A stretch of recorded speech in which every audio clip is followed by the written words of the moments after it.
Sir, നമ്മുടെ ഈ വർഷത്തെ അതായത് 2026-27ലേക്കുള്ള സംസ്ഥാന ബജറ്റും കേന്ദ്ര ബജറ്റും അവതരിപ്പിച്ചു കഴിഞ്ഞു. ഇതിനെ അനുകൂലിച്ചും പ്രതികൂലിച്ചുമൊക്കെ വലിയ ചർച്ചകളും നടന്നു നമ്മുടെ മാധ്യമങ്ങളിലൊക്കെ. ഈ നമ്മുടെ സംസ്ഥാന ബജറ്റിനെ കുറിച്ച് പറഞ്ഞാൽ അതിൽ എടുത്തു പറയത്തക്ക എന്തെങ്കിലും പ്രഖ്യാപനങ്ങൾ ആ സംസ്ഥാന ബജറ്റിൽ ഉണ്ടായിട്ടുണ്ടോ? വാസ്തവത്തിൽ അതൊരു വോട്ട് ഓൺ അക്കൗണ്ടാണ്. അങ്ങ് ഒരുപാട് നാൾ ധനമന്ത്രിയുടെ ഒപ്പം ഒരു വളരെ പ്രധാനപ്പെട്ട ചുമതല വഹിച്ച ആളാണ്. അപ്പോൾ അതുകൊണ്ട് തന്നെ ഈ വോട്ട് ഓൺ അക്കൗണ്ട് വെറും 2 മാസത്തേക്കുള്ള ഒരു വരവ് ചെലവ് കണക്കുകളുടെ ഒരു നേർരേഖ അവതരിപ്പിക്കുന്നതിനപ്പുറത്തേക്ക് ഈ ബജറ്റിന് വല്ല പ്രസക്തിയുമുണ്ടോ? എടുത്തു പറയത്തക്ക എന്തെങ്കിലും ഒരു പ്രഖ്യാപനം ആ ബജറ്റിൽ നമുക്ക് ചൂണ്ടിക്കാണിക്കാനുണ്ടോ? എന്താണ് അങ്ങയുടെ അഭിപ്രായം? അത് കഴിഞ്ഞ് നമുക്ക് കേന്ദ്രത്തിൻ്റെ ബജറ്റിലേക്ക് വരാം. അല്ല, ആര്യ പറഞ്ഞതിനോട് എനിക്ക് 100% യോജിപ്പാണ്. ഇത് ഒരു വോട്ട് ഓൺ അക്കൗണ്ടിനപ്പുറം ഈ ബജറ്റിന് ഒരു പ്രസക്തിയില്ല. കാരണം ഒരു ഗവൺമെൻറ്റിൻ്റെ കാലാവധി 5 വർഷമാണ്. അതെ. ഒരു ധനമന്ത്രിക്ക് അവതരിപ്പിക്കാൻ പറ്റുന്ന ബജറ്റും 5 എണ്ണമാണ്. 6ാമതൊരു ബജറ്റ് ധനമന്ത്രി അവതരിപ്പിച്ചപ്പോഴെങ്കിൽ അതിൻ്റേതായ കാരണങ്ങൾ കാണും. ശരിയോ തെറ്റെന്നല്ല ഇനി പറയുന്നത്. വേണമെങ്കിൽ അവതരിപ്പിക്കാം. പക്ഷേ ആ നിയമപരമായിട്ട് തടസ്സമൊന്നും, പക്ഷേ ധാർമ്മികത എന്നൊരു പ്രശ്നമുണ്ട് അതിനകത്ത്. പിന്നെ തീർച്ചയായിട്ടും അതിന് പിന്നെ ഒരു പൊളിറ്റിക്കൽ മൊറാലിറ്റി ഉണ്ട്. വേണമെങ്കിൽ അത് അദ്ദേഹത്തിൻ്റെ തീരുമാനമാണ്. ഒരു രാഷ്ട്രീയ മര്യാദ ചെയ്യാമായിരുന്നു. അല്ല, അതിനകത്ത് കാര്യമില്ല. കാരണം എന്താ പറയുക, മാർച്ച് 31 വരെയുള്ള ബജറ്റ് ഓൾറെഡി പാസ്സായി കഴിഞ്ഞു. ഇനി അവിടെ ഒന്നും ചെയ്യാനില്ലല്ലോ. ഇല്ല, ഏപ്രിൽ 1 തൊട്ടുള്ളതാണ്. മെയ് പുതിയ ഗവൺമെൻറ് വരിക. ഞാൻ 2 മാസം വോട്ട് ഓൺ അക്കൗണ്ടിൻ്റെ എഫക്റ്റ് ഉള്ളൂ ഇതിനെന്ന് ഞാൻ പറഞ്ഞതിൻ്റെ കാര്യം അത് തന്നെ.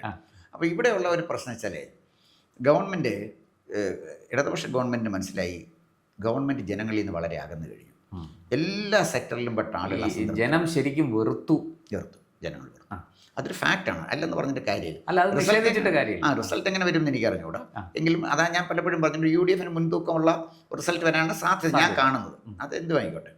ഇപ്പോൾ ഈ ബജറ്റിനകത്ത് എടുത്തു പറയത്തക്ക വിധത്തിൽ എന്തെങ്കിലും ഉണ്ടോ എന്ന് ചോദിച്ചാൽ ആര് തന്നെയാണ് പറഞ്ഞത്, വോട്ട് ഓൺ അക്കൗണ്ടിൻ്റെ വരെ വോട്ട് ഓൺ അക്കൗണ്ടിൽ എന്താ എടുത്ത് കാണിക്കുന്നത്? അത്രേ ഉള്ളൂ ഇതിനകത്തും.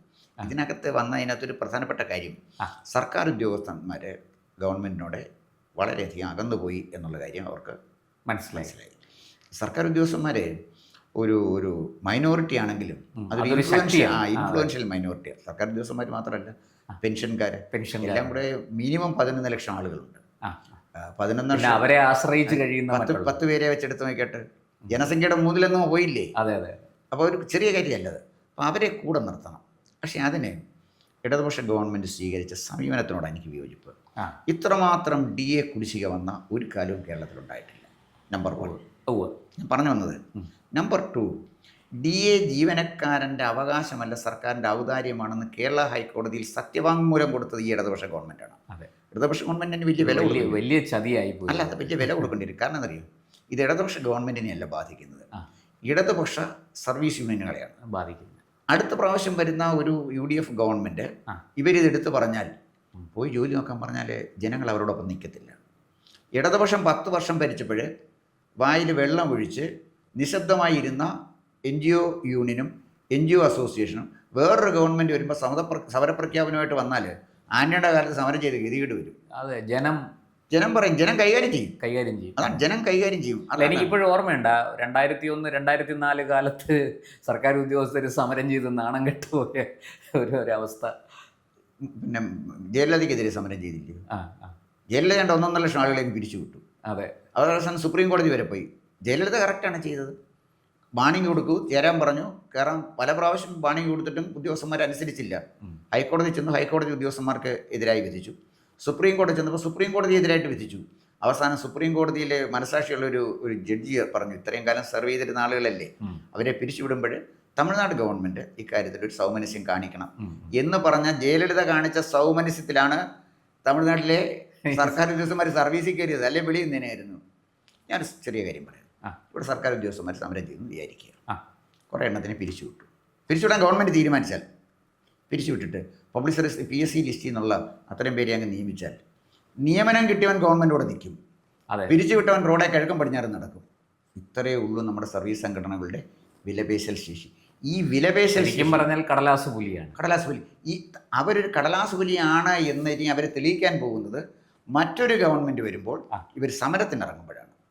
അതാണ് ഞാൻ പറഞ്ഞത്. കാരണം ജനങ്ങളിൽ നിന്ന് നമ്മുടെ സർവീസ് നമ്മുടെ സിവിൽ സർവീസ് ഒരുപാട് അകന്നു കഴിഞ്ഞു. വില്ലേജ് ഓഫീസർ അവിടെ ഇരിക്കുന്നത് രാജ്യത്തെ വില്ലേജ് ഓഫീസിൽ ഇരുന്ന ആളുകളെ സേവിക്കാനല്ല, അയാൾക്ക് കിമ്പളം വാങ്ങിക്കാനാണ്. ഏത് ഉദ്യോഗസ്ഥനാണ് കിമ്പളം വാങ്ങിക്കാത്തത്? ആലോചിച്ച് നോക്ക്, കേരളത്തിൽ കറപ്റ്റ് അല്ലാത്ത ഉദ്യോഗസ്ഥന്മാരുണ്ടോ? ചീഫ് സെക്രട്ടറി തൊട്ട് വില്ലേജ് ഓഫീസിലെ പിയൂൺ വരെ അഴിമതി ആരോപണ വിധേയരല്ലേ? തീർച്ചയായിട്ടും ഒരു രൂപ പോലും കൈക്കൂലി വാങ്ങിക്കാത്ത ഉദ്യോഗസ്ഥന്മാരെന്ന് എനിക്ക് പേഴ്സണലായിട്ട് അറിയാവുന്നതാണ്. അതുകൊണ്ട് വളരെ നല്ല, ഈ പണം എനിക്ക് വേണ്ട, എനിക്കും എൻ്റെ സന്തതിക്കും അത് പ്രയോജനം ചെയ്യില്ല, ഗവൺമെൻറ് നല്ല ശമ്പളം എനിക്ക് തരുന്നുണ്ട്, അത് മതി എന്ന് വിചാരിച്ച് ശമ്പളം കൊണ്ട് മാത്രം ജീവിക്കുന്നവരുണ്ട്. ഇനി വേറൊരു കാര്യം പറയട്ടെ, അധ്യാപകർക്ക് കൈക്കൂലി കിട്ടത്തില്ലല്ലോ. ഇല്ല, അവർ സുഖമായിട്ട് ജീവിക്കുന്നില്ലേ? അവർക്കും കുഴപ്പമൊന്നുമില്ല, ജീവിക്കുന്നുണ്ടല്ലോ. ഇല്ല. കൈക്കൂലി കിട്ടാൻ അവസരമുണ്ടെങ്കിലും കൈക്കൂലി വാങ്ങിക്കാതിരിക്കുന്നവനും സുഖമായി ജീവിക്കാനുള്ള സംവിധാനം നമ്മുടെ സംസ്ഥാനത്തുണ്ട്. അപ്പം ഞാൻ പറഞ്ഞു വന്നത് നമ്മുടെ വിഷയം വേറെ ആണെങ്കിലും ഇവിടെ ഈ ബജറ്റിനെ സംബന്ധിച്ചിടത്തോളം വരുമ്പോൾ എന്നും ഇടതുപക്ഷ ഗവൺമെൻറ്റിന് അപമാനമായിട്ട് നിൽക്കുന്ന ഒരു സത്യവാങ്മൂലമാണ് ഈ DA സംബന്ധിച്ചിടത്തോളം ആ ഗവൺമെൻറ് ഹൈക്കോടതി കൊടുത്തത്. അതിന് ബാലഗോപാൽ അടക്കമുള്ള ഈ ഇടതുപക്ഷ പ്രവർത്തകർക്ക് തീർച്ചയായിട്ടും അവരുടെ രാഷ്ട്രീയ ജീവിതത്തിൽ വലിയ വില കൊടുക്കേണ്ടി വരും, നമ്പർ 1. അപ്പോൾ ഈ എന്നോട് ചോദിച്ചത് ഈ ബജറ്റിനെ കുറിച്ചാണ്. അപ്പോൾ സംസ്ഥാന ഗവൺമെൻറ് അവതരിപ്പിച്ചത് രാജ്യത്തിൻ്റെ വികസനത്തിന് വേണ്ടി ഇതൊരു ബജറ്റല്ല. അതിൻ്റെ ഒരു തികച്ചും പറഞ്ഞാൽ അതിൻ്റെ കണ്ടന്റ് നമ്മൾ നോക്കാമെങ്കിൽ ഒരു വോട്ട് ഓൺ അക്കൗണ്ടിനപ്പുറം കാര്യങ്ങളൊന്നും അതിനില്ല. കുറച്ച് സർക്കാർ ഉദ്യോഗസ്ഥർക്ക് ചില ആനുകൂല്യങ്ങൾ പ്രഖ്യാപിച്ചു. അത് ആനുകൂല്യം കൊടുക്കാൻ നിൽക്കാൻ പറ്റില്ല. സർക്കാർ ഉദ്യോഗസ്ഥന്മാർ കൊടുത്ത ആനുകൂല്യം കൊടുത്തു പറഞ്ഞാൽ അവർ അർഹിക്കുന്ന ആനുകൂല്യമാണ്. ഈ ഗവൺമെൻറ് തന്നെ നിഷേധിച്ചിരുന്ന ആനുകൂല്യം ഈ ഗവൺമെൻറ്റിൻ്റെ അന്ത്യത്തിൽ അവർ കൊടുത്തു എന്നുള്ളതിനപ്പുറം ഈ ബജറ്റ് എന്ത് സന്ദേശമാണ് നൽകുന്നത്? ഒരു സന്ദേശമില്ല. തീർച്ചയായിട്ടും സാർ, സംസ്ഥാന ബജറ്റിനെ കുറിച്ചുള്ള വിശകലനം നമുക്കിങ്ങനെ കൺക്ലൂഡ് ചെയ്യാം. പക്ഷേ ഈ കേന്ദ്ര ബജറ്റിലേക്ക് വരുമ്പോൾ ഇവിടെ ഉയരുന്ന ഏറ്റവും വലിയ പരാതി, വെറും ആരോപണമല്ല, പരാതി, കേരളത്തിന് ഒന്നും കൊടുത്തില്ല, കേരളം എന്നൊരു സംസ്ഥാനം ഇന്ത്യയുടെ ഭാഗമേ അല്ല എന്ന നിലപാടാണ് കേന്ദ്ര സർക്കാർ സ്വീകരിച്ചത്, കേന്ദ്ര ധനമന്ത്രി സ്വീകരിച്ചത് എന്ന പരാതിയാണ് ഉയരുന്നത്. വെറും ആരോപണമല്ല. വളരെ ശക്തമായ പ്രതിപക്ഷവും ഭരണപക്ഷവും ഒരുപോലെ ഈ ആരോപണം ഉന്നയിക്കുന്നുണ്ട്. ഈ ആരോപണത്തെ നേരിടാനും അതിൻ്റെ ശരിയും തെറ്റും വിശകലനം ചെയ്ത് അവതരിപ്പിക്കാനും കേരളത്തിലെ BJPക്ക് സാധിക്കുന്നില്ല എന്നുള്ളൊരു വശം കൂടിയുണ്ട്. അതിലേക്ക് ഞാൻ വരാം. അതിനു മുമ്പ് ഈ പറഞ്ഞ പരാതിയിൽ എന്തെങ്കിലും കഴമ്പുണ്ടോ സാർ? അല്ല, ഈ പരാതിയെ പരിപൂർണമായിട്ട് നിഷേധിക്കാൻ എനിക്ക് പറ്റില്ല. ഞാൻ അടിസ്ഥാനപരമായ ഒരു മലയാളിയാണ്, പിന്നാണ് ഇന്ത്യൻ പൗരനാകുന്നത്. ഞാൻ ഈ ജീവിക്കുന്ന ഈ സംസ്ഥാനത്താണ്. ഈ സംസ്ഥാനത്തിൻ്റെ മലയാളി എന്നുള്ള ഐഡന്റിറ്റി നമുക്ക് ഉപേക്ഷിക്കാൻ പറ്റും. അതിനകത്ത് ഇനി ഏത് ഗവൺമെൻറ് ചെയ്തു കേരളത്തിനോട് ഈ ബജറ്റിൽ അവഗണന കാണിച്ചു എന്ന് വിശ്വസിക്കുന്ന ഒരു ഇന്ത്യൻ പൗരനാണ് ഞാൻ. ഇനി എവിടെയാണ് അവഗണന കാണിച്ചതിനെക്കുറിച്ച് ഞാൻ പറയാം. All Indian institute of medical science കേരളത്തിന് അർഹപ്പെട്ടതാണ്. അത് പ്രഖ്യാപിക്കാൻ ഈ ബജറ്റ് കഴിഞ്ഞില്ല. ഒരുപക്ഷെ അതിന് കഴിഞ്ഞിരുന്നു എങ്കിൽ BJPയുടെ ഇവിടുത്തെ നിലവാരം കുറച്ചുകൂടെ മെച്ചപ്പെടുമായിരുന്നു. അപ്പം നരേന്ദ്രമോദിയെ ഇഷ്ടപ്പെടുന്ന, നരേന്ദ്രമോദി ഇന്ത്യ ഭരിക്കണമെന്ന് ആഗ്രഹിക്കുന്ന ഒരു ഇന്ത്യൻ പൗരനാണ്. അത് BJPക്കാരനാകണമെന്നൊന്നുമില്ല. ഇന്ത്യൻ പ്രധാനമന്ത്രി നരേന്ദ്രമോദി. തീർച്ചയായിട്ടും ഒരു രാഷ്ട്രീയവും ഇല്ലാത്തവർക്കും അത്തരത്തിലുള്ള നിലപാടുകളുണ്ട്. എൻ്റെ രാജ്യത്തെ സ്നേഹിക്കുന്നതുകൊണ്ടാണ് ഒരിക്കലും രാഹുൽ ഗാന്ധി ഇന്ത്യൻ പ്രധാനമന്ത്രി ആകരുതേ ഭഗവാനെ എന്ന് പ്രാർത്ഥിക്കുന്നതും നരേന്ദ്രമോദി പറ്റുമെങ്കിൽ 1 or 2 ടേം തുടരണമെന്ന് ഞാൻ ആഗ്രഹിക്കുന്നത് രാഷ്ട്രീയത്തിൻ്റെ അടിസ്ഥാനത്തിലല്ല, എൻ്റെ രാജ്യത്തെ ഞാൻ സ്നേഹിക്കുന്നുണ്ടാണ്. പക്ഷേ ഈ ബജറ്റിൻ്റെ കാര്യത്തിൽ കേരളത്തോടെ കാണിച്ച അവഗണനയുണ്ട്. അത് ഞാൻ പറയാം. ഒന്ന്, നമുക്ക് all Indian institute of medical science തന്നില്ലല്ലോ, അത് കേരളത്തോടെ കാണിച്ച ഒരു കടുത്ത അവഗണനയിൽ.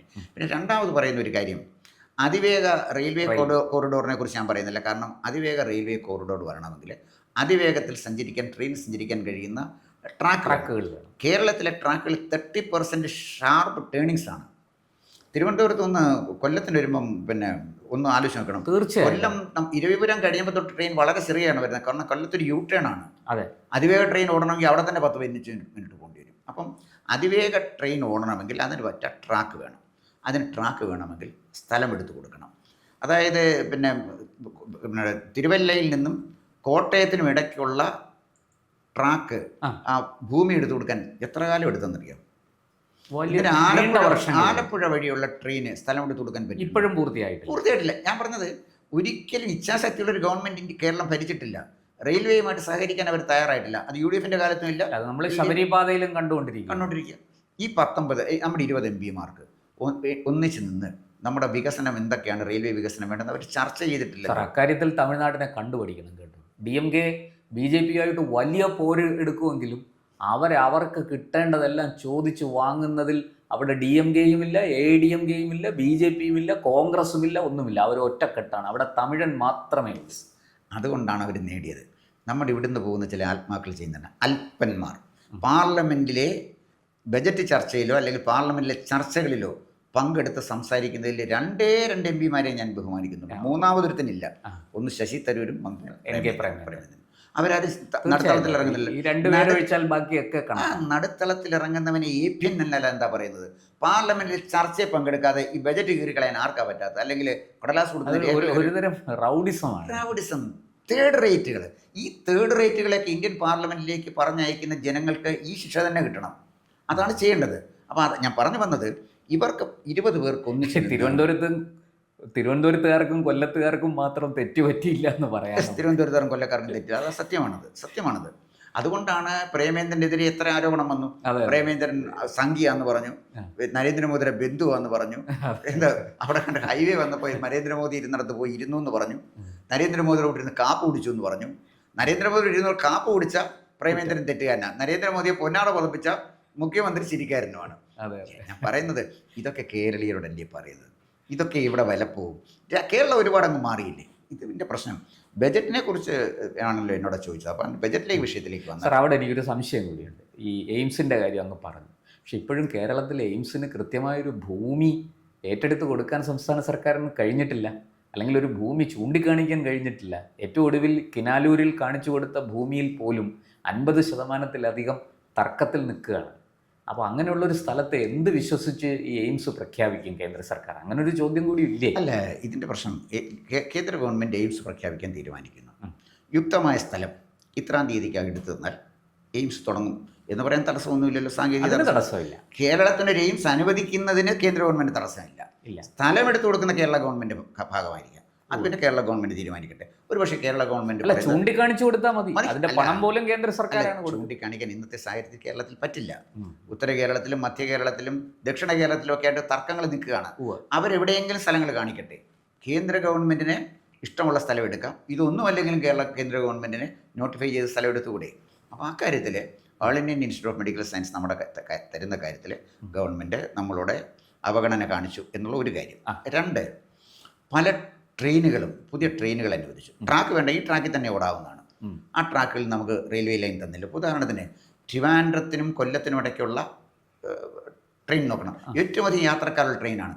രാവിലെ ഒരു 10 മണി കഴിഞ്ഞാൽ പിന്നെ ട്രെയിൻ ഇല്ല. രാത്രിയിലും 11-12 മണി കഴിഞ്ഞാൽ പിന്നെ വളരെ അപൂർവമാണ് ട്രെയിന്. ഇവിടെ ഈ 12 മണി കഴിഞ്ഞാൽ പിന്നെ രാവിലെ 4 മണിക്ക് ട്രെയിൻ ഉള്ളൂ. അപ്പോൾ ഇതിൻ്റെ യാത്രക്കാർ യാത്ര ചെയ്യേണ്ടി. ഇനി രണ്ട് കാര്യം. ഒന്ന്, ആലപ്പുഴയിൽ നിന്ന് തുടങ്ങി ആലപ്പുഴയിൽ അവസാനിക്കുന്ന പല ട്രെയിനുകളുമുണ്ട്. ആ ട്രെയിനുകൾ മിനിമം കൊല്ലത്തോട്ട് നീട്ടിക്കൂടെ? കൊല്ലം വരെ നീട്ടാമല്ലോ. കൊല്ലം ഇപ്പോൾ റെയിൽവേ സ്റ്റേഷൻ തീരുമ്പോൾ കൊല്ലത്ത് ഇഷ്ടംപോലെ എറണാകുളത്ത് നിന്ന് ആലപ്പുഴയ്ക്ക് വരുന്ന ട്രെയിനുകൾ, ആലപ്പുഴ അവസാനിക്കുന്ന എല്ലാ ട്രെയിനുകളും കൊല്ലം വരെ നീട്ടാം. പിന്നീട് അത് കുറേ ഘട്ടം കഴിയുമ്പോഴത്തേക്ക് അതിനെ വേണമെങ്കിൽ തിരുവനന്തപുരം വരെ നീട്ടാവുന്നതാണല്ലോ. കൊല്ലം വരെ ഇപ്പം നീട്ടുന്നതിന് സാങ്കേതികമായ തടസ്സങ്ങളില്ല. അത് ആ കാര്യത്തിൽ എനിക്ക് കേന്ദ്ര ഗവൺമെൻറ്റുമായിട്ട് കടുത്ത അഭിപ്രായ വ്യത്യാസമുണ്ട്. അതുപോലെ തന്നെ റെയിൽവേ പുതിയ ഇപ്പം തന്നെ ഈ ശ്രീധരൻ കുറെ കൂടി ഔചിത്യപൂർവം ഈ റെയിൽവേ വിഷയത്തിൽ കേന്ദ്രം ഇടപെടണമായിരുന്നു കേരളത്തിൻ്റെ കാര്യത്തിൽ. അല്ല, അതാ ഞാൻ പറഞ്ഞത്. അശ്വിനി വൈഷ്ണവിനോട് ചോദിച്ചു. ഈ ശ്രീധരൻ മോശക്കാരൻ്റെ ഒരാളല്ല. അദ്ദേഹം അശ്വിനി വൈഷ്ണവിൻ്റെ ഓഫീസുമായിട്ട് ബന്ധപ്പെട്ടിട്ടാണ് അതിവേഗ റെയിൽവേയുടെ DPR തയ്യാറാക്കാൻ പൊന്നാനിയിൽ ഓഫീസ് തുറന്നത്. അല്ല, അദ്ദേഹത്തിൻ്റെ ഇഷ്ടത്തിന് ചെയ്തതല്ല. അതിനെക്കുറിച്ചുള്ള ചോദ്യത്തിന് മാനം മര്യാദയായിട്ട് ജനങ്ങൾക്ക് മനസ്സിലാകുന്ന ഒരു മറുപടി പറയാൻ ഈ റെയിൽവേ മന്ത്രി കഴിഞ്ഞു. എനിക്ക് ആ മനുഷ്യനോട് സഹതാപമാകുന്നത്. ഒന്നുകിൽ ഇതില്ല എന്ന് പറയണം, അതുണ്ടെന്ന് പറയണം. അല്ല, അതിവേഗ റെയിൽവേ പാത ഇന്ത്യക്ക് AD 24-ാം നൂറ്റാണ്ടിൽ തരുമെന്നൊന്നും പറയേണ്ട കാര്യമൊന്നുമില്ല. അതൊന്നും അല്ല പറയേണ്ടത് അതിവേഗ റെയിൽവേ പാത കേരളത്തിന് മാത്രമായിട്ടുള്ള ഒരു വ്യക്തത വരുത്താൻ ഈ റെയിൽവേ മന്ത്രി കഴിഞ്ഞു. അപ്പോൾ അതാണ് മറ്റൊരു കാര്യം. പിന്നെ ഈ നോർത്ത് ഇന്ത്യയിൽ ഉപയോഗിച്ച പഴകിയ റെയിൽവേ കമ്പാർട്ട്മെൻറ്റുകളാണ് ഇന്നും കേരളത്തിലേക്ക് കൊണ്ട് ഡംപ് ചെയ്യുന്നത്. ഇത് മര്യാദയാണ്. അതുപോലെ തന്നെ ഏറ്റവും അധികം വരുമാനം ഇന്ത്യൻ റെയിൽവേക്ക് സമ്പാദിച്ചു കൊടുക്കുന്ന നമ്മുടെ വന്ദേ ഭാരത് ട്രെയിനുകൾ കേരളത്തിലാണ് ഓടുന്നത്. അതിവേഗ ഈ ട്രാക്കിലോടാകുന്ന ചില ട്രെയിനുകൾ അത് നൽകാം. അതുപോലെ ഈ ടൈം ഷെഡ്യൂളൊക്കെ ഒന്ന് പുതുക്കിയിട്ട് കേരളത്തിലെ ട്രെയിൻ യാത്രക്കാരെ സഹായിക്കത്തക്ക വിധത്തിൽ തീരുമാനമെടുക്കുന്ന കാര്യത്തിൽ ഇന്ത്യൻ റെയിൽവേ പരാജയപ്പെട്ടു. അല്ലെങ്കിൽ ഈ റെയിൽവേ മന്ത്രി ശുഷ്കാന്തി കാണിച്ചില്ല എന്ന് തന്നെയാണ് എൻ്റെ അഭിപ്രായം. റെയിൽവേയിൽ കൊടുക്കുന്ന ഫുഡ് വളരെ മോശമാണ്. അതിനെക്കുറിച്ച് ഒരുപാട് പരാതി. അതിൻ്റെ മെയിൻ്റനൻസ് വളരെ മോശമാണ്. ഈവൻ ഈ വന്ദേ ഭാരതിൻ്റെ പോലും മോശമായിക്കൊണ്ടിരിക്കുന്നു. ജനശതാബ്ദിയിലൊക്കെ അത് കയറാനൊക്കില്ല, ടോയ്ലറ്റുകൾ ക്ലീൻ ചെയ്യാറില്ല കൃത്യമായി. അപ്പോൾ ഇതൊക്കെ നമ്മൾ കണ്ടുകൊണ്ടിരിക്കുകയാണ്. അവിടെയൊക്കെ ഈ റെയിൽവേ മന്ത്രിയുടെ ഇച്ഛാശക്തി കാണിക്കേണ്ടതാണ്. എനിക്ക് അതുകൊണ്ട് തന്നെ റെയിൽവേ മന്ത്രി നല്ല സുന്ദരനാണ്, നന്നായിട്ട് പെരുമാറും, നന്നായിട്ട് സംസാരിക്കും, അല്ലെങ്കിൽ അത് പറഞ്ഞൊന്നും കാര്യമില്ല. റെയിൽവേയുടെ കാര്യത്തിൽ കേരളത്തോട് അവഗണന കാണിക്കുന്നുണ്ട്. പക്ഷേ അതിവേഗ റെയിൽവേ ലൈൻ കേരളത്തിൽ തരത്തിൽ എനിക്ക് പരാതിയില്ല. കാരണം അതിന് ട്രാക്ക് നമ്മൾ ഉണ്ടാക്കണമെങ്കിൽ, ട്രാക്ക് നിർമ്മിക്കണമെങ്കിൽ സ്ഥലം ഏറ്റെടുക്കണം. കേരളത്തിലെ ഗവൺമെൻറ്റുകൾ സ്ഥലം പ്രായോഗികമായ ചില ബുദ്ധിമുട്ടുകളുണ്ട്. അത് പ്രായോഗികമായിട്ട് ബുദ്ധിമുട്ടില്ല. ആര്യ നല്ല ശക്തനായ ഒരു മുഖ്യമന്ത്രിയും നല്ല ശക്തമായ ഒരു ഗവൺമെൻറ് വന്നാൽ ഇത് നടക്കും. ഞാൻ ചോദിക്കട്ടെ, ഗ്യാസ് പൈപ്പ് ലൈൻ വന്ന് നിന്നുപോയില്ലേ മലപ്പുറത്തേക്ക്? പിണറായി വിജയൻ നടപ്പിലാക്കില്ലേ? നിങ്ങൾ പിണറായി വിജയനുമായിട്ട് അഭിപ്രായ വ്യത്യാസം പറഞ്ഞോളൂ. നടപ്പിലാക്കില്ല. പിണറായി വിജയന്റെ വിജയം തന്നെ. എന്താ ലീഗ് എതിർക്കാഞ്ഞത്? എന്താ SDP എതിർക്കാഞ്ഞത്? വിവരം അറിയാമെങ്കിൽ ഞാൻ ചോദിച്ചു, വിവരം അറിയാമെങ്കിൽ എതിർക്കത്തില്ലല്ലോ. തീർച്ചയായും. NH-66 നമുക്ക് വന്നത് 30 മീറ്റർ വീതിയിൽ മതി എന്നല്ലേ ഉമ്മൻചാണ്ടി പറഞ്ഞത്? അച്യുതാനന്ദൻ പോലും അല്ലേ പറഞ്ഞത്? ഇപ്പോൾ അത് എല്ലാം മതിയാക്കി കേന്ദ്രം പറയുന്നതിനനുസരിച്ച് ചെയ്യുന്നുണ്ട്. ഇടയ്ക്ക് ഇച്ചിരി മണ്ണ് വീണു എന്ന് പറഞ്ഞ് ട്രാക്ക് പോയി, പിന്നെ അതൊക്കെ സ്വാഭാവിക കാര്യമാണ്. അപ്പം അതിനകത്ത് DPR തെറ്റുണ്ടെങ്കിൽ DPR തയ്യാറാക്കിയവനെ പിടിക്കട്ടെ. അതുകൊണ്ട് NH-66 അപകടമാണ്, അങ്ങനെയാണ് ഇങ്ങനെയാണെന്ന് പറഞ്ഞ് ഗവൺമെൻറ്റിനെതിരെ ഉപയോഗിക്കുന്നതിനകത്ത് അർത്ഥമൊന്നുമില്ല. പിണറായി വിജയൻ എന്ന് പറയുന്ന ഇച്ഛാശക്തിയുള്ള ഒരു മുഖ്യമന്ത്രി ഉള്ളതുകൊണ്ടാണ് NH-66 ഈ രണ്ട് പദ്ധതികളും നടപ്പാക്കിയത്. അപ്പം നടപ്പാക്കണമെന്ന് വിചാരിച്ചാൽ കേരളത്തിൽ നടപ്പിലാക്കാൻ കഴിയും. അത് മാത്രമല്ല സാർ, ഈ വിഴിഞ്ഞത്തിന്റെ കാര്യത്തിലും സമയബന്ധിതമായി പണി പൂർത്തിയായത് ഒരു പക്ഷേ ഈ പിണറായി വിജയൻ സർക്കാർ ഇരുന്നത് കൊണ്ടായിരിക്കാം. അല്ല, ഈ വിഴിഞ്ഞത്ത് എന്താ നടന്നത്? വിഴിഞ്ഞത്ത് കപ്പലെടുക്കാൻ പറ്റത്തില്ലെന്ന് പറഞ്ഞാൽ ലത്തീൻ സഭ സമരം ചെയ്തില്ലേ? അവരവിടെ കൊണ്ടുപോയി കൊടി നാട്ടിയില്ലേ? അതെ. സമരക്കാർക്ക് ഒന്നാം തരം അടി കൊടുത്തു കഴിഞ്ഞപ്പോഴത്തേക്ക് അവർ സ്ഥലം വിട്ടില്ലേ? സമരം ചെയ്യുന്ന ലത്തീൻ സഭയാണെന്നോ NSS ആണെന്നുള്ളതല്ല പ്രശ്നം.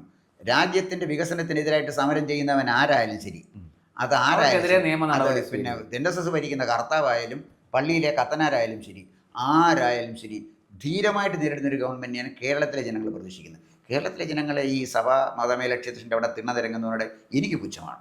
സുകുമാരൻ നായരെയോ വെള്ളാപ്പള്ളി നടേശനെയോ കണ്ട ആനുകൂല്യം പറ്റുന്നവരോടും എനിക്ക് പുച്ഛമാണ്. ഇവരെ ആരെയും കാണാത്തൊരു മുഖ്യമന്ത്രിയെ ഞാൻ പ്രതീക്ഷിക്കുന്നത്, അത്തരൊരു ഗവൺമെൻറ്റിനെയാണ് ഞാൻ പ്രതീക്ഷിക്കുന്നത്. അതുകൊണ്ട് ജാതി മതമൊക്കെ വ്യക്തികളുടെ കാര്യമുണ്ട്, രാജ്യത്തിൻ്റെ കാര്യം അതൊന്നും അല്ലത്. ഇവിടെ ഇത്തരം ചില കാര്യങ്ങളിൽ ഗവൺമെൻറ്റിനെ വീഴ്ച പറ്റി. അപ്പോൾ ആ പരാതിയിൽ കഴമ്പുണ്ട്. തന്നെയല്ല, 3 എയിംസ് ആയുർവേദത്തിന് വന്നിട്ടുണ്ടല്ലോ, ആയുർവേദ മെഡിക്കൽ ഇൻസ്റ്റിറ്റ്യൂട്ടുകൾ. അതിലൊരെണ്ണം കേരളത്തിന് അർഹപ്പെട്ടതാണ്. തീർച്ചയായും അത് കേരളത്തിന് തരേണ്ടതാണ്. അത് ചോദിച്ചു വാങ്ങിക്കാൻ നമുക്ക് കഴിയുമോ ഇല്ല എന്നുള്ള കാര്യം, ചോദിച്ചെങ്കിലേ തരൂ എന്നില്ല, ചോദിക്കാതെയും തരാമല്ലോ. തരാം. തീർച്ചയായിട്ടും ഒരെണ്ണം ഞങ്ങൾ കേരളത്തിൽ സ്ഥാപിക്കും. MP-മാർ ചോദിച്ചില്ല, അതുകൊണ്ട് ഞങ്ങൾ തരത്തില്ലെന്നൊക്കെ പറയുന്ന വരട്ട് തത്വം, അതൊന്നും പറഞ്ഞിട്ട് കാര്യമില്ല. അപ്പോൾ തരണമെങ്കിൽ തരാമായിരുന്നു. അപ്പോൾ അതുകൊണ്ട് ഈ കേന്ദ്ര ഗവൺമെൻറ് ഈ ബജറ്റിൽ കേരളത്തോടെ ചില അവഗണനകൾ കാണിച്ചിട്ടുണ്ട് എന്ന് ഞാൻ വിചാരിക്കുന്നു.